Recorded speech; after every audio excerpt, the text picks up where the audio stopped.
It's Attorney Bennett Cunningham again with another frequently asked question for bankruptcy.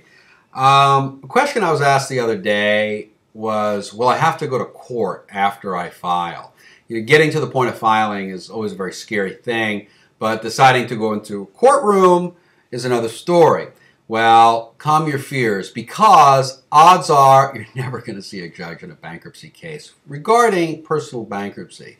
Not all the cases go all the way up to the judge, and in only certain instances do we even see a judge. In fact, the normal route is you will go to something called a 341 Creditors Meeting, and 341 is named after the section of the code which talks about this particular meeting that you have.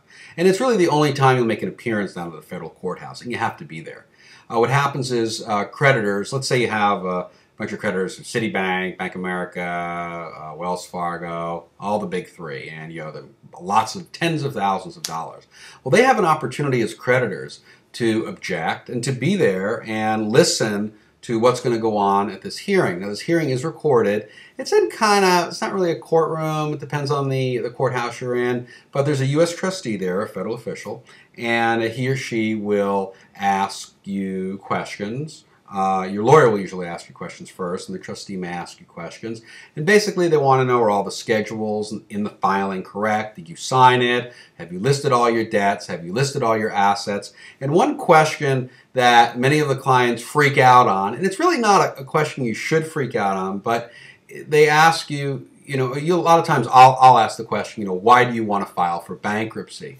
And, all of a sudden it's, 40-page novel, and the thing is, it doesn't have to be that. It's really 2 or 3 sentences. I file for bankruptcy because of X. And it's important in this meeting because the trustee has a lot of control on how the case will move forward, to be respectful, don't be mean, and just remember that this is not a criminal case. You can't take blood from a stone. So at the end of the day, you're either going to get discharged in bankruptcy and move on your way, or there may be a couple of bumps in the road that your lawyer can help you with. So that's what a 341 hearing is. It's probably the only time you're ever going to be in court in a personal bankruptcy unless there are some other issues that arise. And you're going, what are those other issues? Well, let's say you owe a creditor $10,000. Bank of America. Bank of America goes, no, you owe me $100,000. You're like, no, I have the proof. And then they say they have the proof. So then you would go to court possibly, and there'd be a motion, and that's what your lawyer would help you with.